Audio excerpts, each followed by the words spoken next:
Well, hi everyone, Ron Vaillant here. Hope you're doing well given the times. Today I'd like to talk about the political situation here in Canada.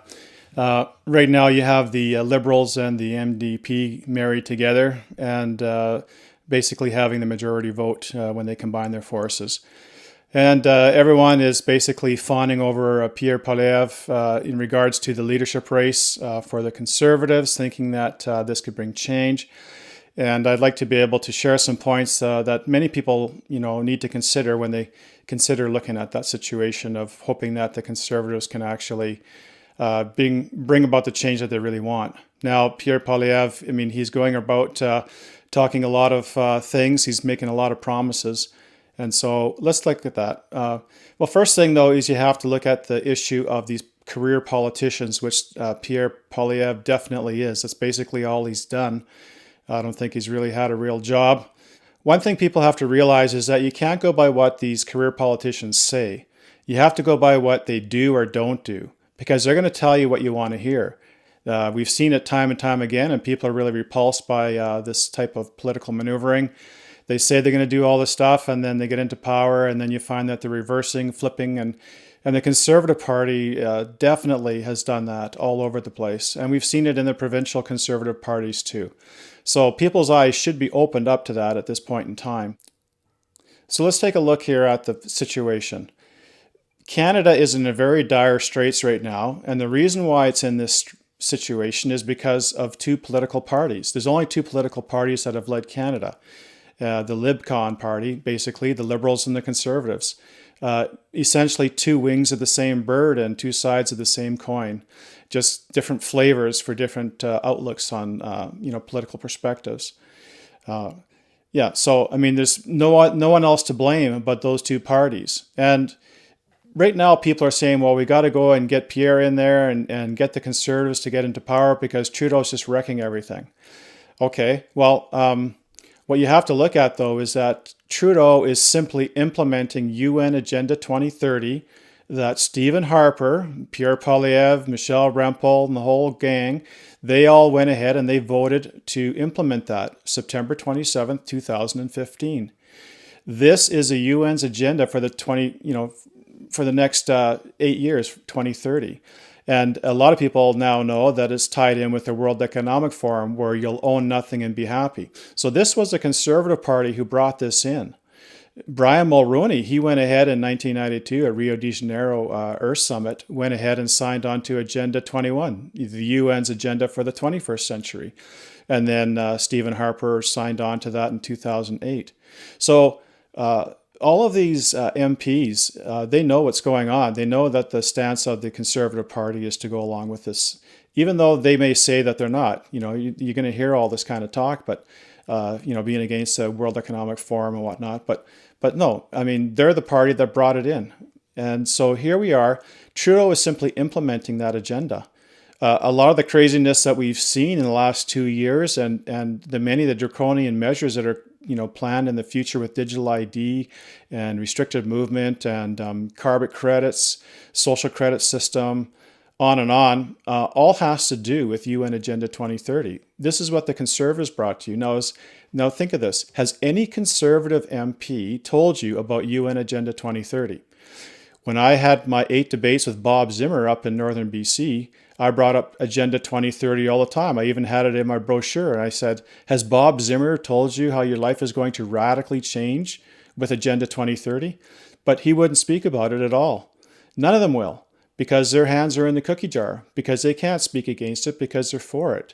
And with that, you got the Paris Accord. The first thing that Andrew Scheer did when he went and won the leadership race, or stole it basically from Maxime Bernier with the extra 7,466 votes cast on members, was to have everyone vote for the Paris Accord. And then they say, well, you'll hear Pierre Poilievre talk about the oil and gas industry and it's ethical oil and we need to build it up. Well, that's just talk. The reality is that they voted for the Paris Accord to shut all that down. Okay, so Pierre's getting a lot of traction. He's getting media attention, which is actually, a sure sign of something. That should be your first signal right there. But But he's saying all this stuff. He's talking about all the hard-working truckers, and stuff like that. Well, where was he when it came to the trucker convoy? Was he out there? Was he actually, getting himself, put at risk, with the other people who are getting, shot at with the bean bags and the rubber bullets and whatnot, and being beat with sticks? Absolutely not. It's safe for him now to go out and start talking about it, but I mean, it wasn't then. And then also take a look at back in the beginning of this whole pandemic thing in 2020. Do you remember that Trudeau had 6 months of unlimited borrowing and spending in order to deal with COVID measures? And I could be wrong on this, but how I understand it is that it had to be a unanimous approval in order for him to do that. Let's say I was elected in 2019 as a PPC member of Parliament. I would have absolutely said, no way. We should be letting Trudeau have unlimited borrowing and spending. That's the equivalent of giving a 5-year-old an open 5-gallon bucket of gasoline and stick matches. The results are going to be devastating and certain. So then you have Pierre Poilievre going out and grilling, the finance minister and whatnot, talking about, where's all the money? How come all this money has been spent? Really, all it is just covering his tracks, because the Conservatives went along with this. They went along with giving 6 months of unlimited borrowing and spending. And so you had the Bank of Canada just create, $500 billion out of thin air. And then you had the national debt, like over the lifetime of Canada, increased by half just that year on account of that. And so here you have, it's like, you can't go by what these guys say. You have to watch what they do, right? And so, Pierre's going around talking about how it's so important that we're going to get our freedoms back. He's talking freedoms all the time. But, what about the Conservative Party when, I'm trying to think of his name, it was the MP from St. Albert. He spoke at a meeting and he got completely shut down. The Conservatives actually, had him retract what he had to say. And then also the House of Commons, they redacted the video itself, and the Conservative Party went right along with it. So the MPs weren't free to speak what their minds were, and he got chastised for that. Almost probably got kicked out of the party, I wouldn't doubt. And then you have the other issue of freedoms. When it came down to vaccination, a lot of pressure was put onto the different MPs in the Conservative Party to get vaxxed. And what about, this whole issue, talking about freedom? With freedom, you have land rights and property rights, rights to free speech and whatnot. Well, where's Pierre Poilievre, Michelle Rempel, or any other Conservative MP when it comes to the fact that we've lost our private land rights in Canada? It's true. It's law. It's Bill C-15, that all Canadian law has to be in alignment with UNDRIP, United Nations Declarations on the Rights of Indigenous Peoples. Article 26 states that the Indigenous have the rights to the lands, territories, and resources to which they've traditionally owned, occupied, or used. So this has passed now. And there was no Conservative MP who brought up the topic beforehand when, it could have gone public and people would have known about it and they could have actually spoke out about it. I had private Zoom meetings. Mark Friesen was with me and the concerned constituents of Canada, a few of them. And we went and talked with Arnold Viersen, Conservative MP in Alberta, and Jamie Schmale, who was the vice chair of the standing committee. Both of these guys were in the standing committee. It's the first reading, second reading, then it goes to a standing committee and final vote. And I asked him, I asked Arnold, I said, look, how come you haven't said a word about UNDRIP and warned people about what's coming?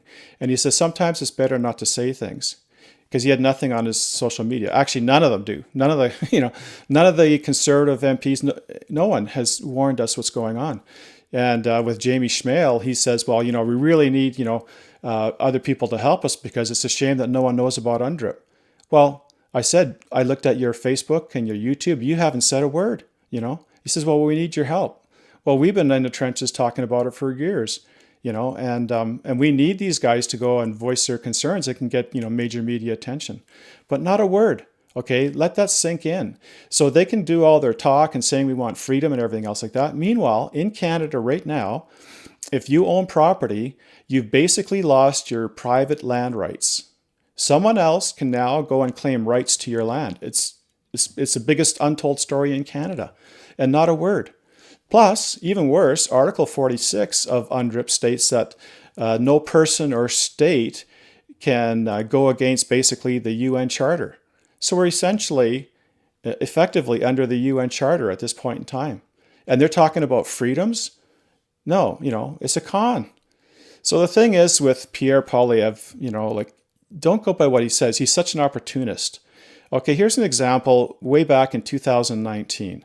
When the original truck convoy went across Canada, it had to do with oil and gas and the oil and gas sector being decimated in Alberta. Okay, think of it. These conservatives talk about, the ethical oil, and Andrew Scheer was talking about, the hardworking Albertans, making ethical oil and all that kind of stuff. Okay, there's not a pipeline going across Canada for oil. And Eastern Canada gets their oil as far away as Saudi Arabia by ships. Well, so you had Stephen Harper and the Conservative Party. They had a majority for 9 years, and they never, ever put that together.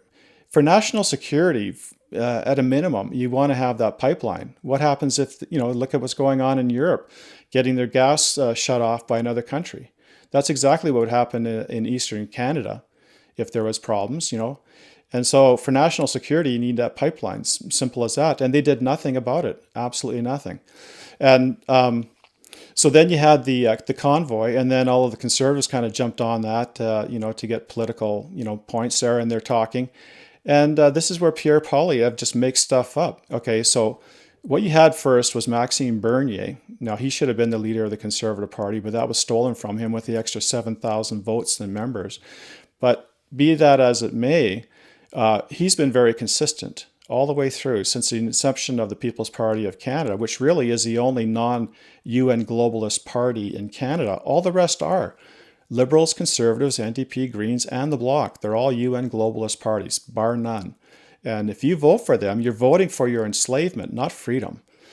So don't go by their rhetoric. But anyhow, Maxime Bernier spoke there, and he said that the PPC would use 9210 of the Constitution in order to have a pipeline go through. First, there'd be negotiations, but if Quebec was to say, no, we're not going to have a pipeline through our province, well, then 9210 allows the federal government to go and impose, something for the national interest, which a pipeline across Canada would absolutely be, especially, given the fact of the threat of being cut off.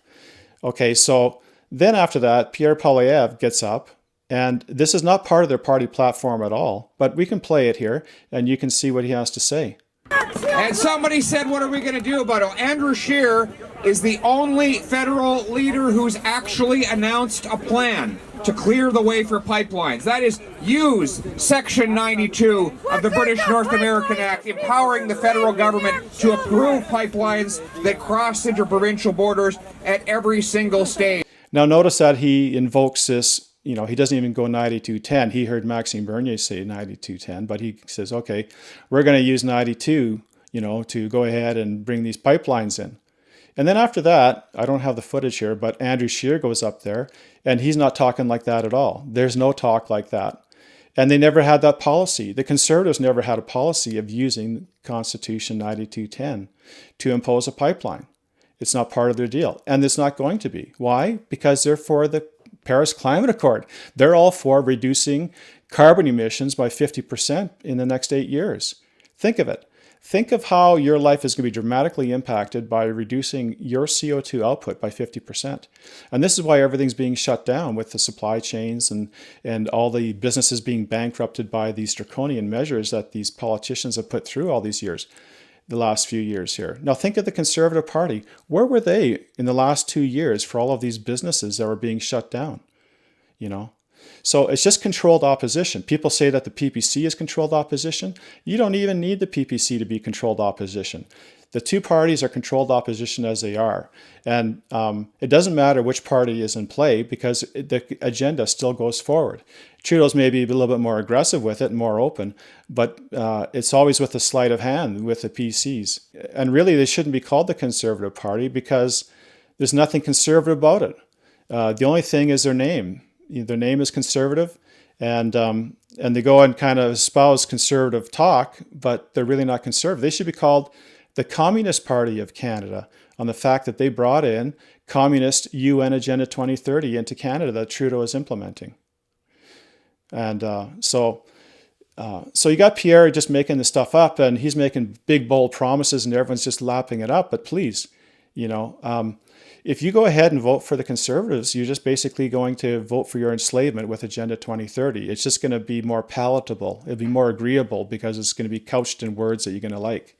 But you're going to end up with a Vax Pass. You're going to end up with digital ID. You're going to end up with, restricted carbon output in the future, and all of this stuff, and all of this climate change rhetoric that is being brought. The whole climate change agenda is strictly to be able to control people, because if we have to control the CO2 output that humans do, we have to control every aspect of what humans do, and that's where we're headed. So it's a full-blown on communist fascist situation coming into Canada, and Pierre Poilievre is going to be right in the front of it too. So what I would say is just keep your eyes open and consider what's going on here. And the other thing too is look at the corruption of the Conservative Party, how corrupt it is. They stole the win from Maxime Bernier with an extra 7,000 votes there. That the ballots were destroyed that night, so they couldn't recount it. And then you ended up with the other leadership race that was fairly recent. They changed the way that the structure works for voting, and giving Eastern Canada, a far greater advantage per person as to what their votes count. So Derek Sloan wasn't able to make any headway that way, And then you have Jim Kalaharios. He was, kicked out, and he was another one that had, good ideas and was kind of bucking the system there a little bit. So he got spit out as well. And now you have the leadership race, basically, and you got Joseph Bourgault, and he ended up, he's from Saskatchewan, and he's a farm implement business owner, and he's speaking up as what's going on, and they didn't allow him to continue on. He raised the $300,000, which is insane that you have to raise $300,000 to run for the Conservative Party. That's just an absolute gatekeeping system in itself. But he raised, $370,000, plus he had all the votes, and it was all submitted in time. And then they said that he didn't submit it in time. And now there's actually three, I think they're all from the West, guys running who had run for the Conservative leadership, and they're all being denied. It's just all gate kept and everything else like that. The party is completely controlled. And Maxime Bernier was absolutely 100% correct when he left. He said that the Conservative Party of Canada is too intellectually and morally corrupt to be reformed. It's deep. It goes way deep. And all of these MPs have to toe the line. The complete difference with the People's Party of Canada, like when I ran in the last two elections, I was completely free. It's up to me if I go and put my foot in my mouth and cause a stink, then, I'd have to answer for it, basically. But there was no one controlling me or telling me what my flyer had to say or any kind of points that I had to avoid talking about. It was full-blown, Wild West open. They've already vetted me. They know where I stand. So, completely the opposite. So, forget the idea that you have to vote for the Conservatives to get Trudeau out, because you're basically just doing the same thing. The only option is to vote for another party that's completely out of that UN globalist system. And the PPC has the best chance now. So, but anyhow, I'm not trying to hear, to talk about the PPC so much. I'm just trying to get, it just frustrates me to see so many people get conned all the time by these career politicians. You can't go by what they say. You have to go by what they've done or haven't done. Sometimes they're silent, right? Just like this, they're silent on this whole issue of Bill C-15, and we've lost our private land rights. They're silent, not a word. Okay, so anyhow, pass this on and educate others so that they don't get conned. All right, thanks a lot. Take care. Bye.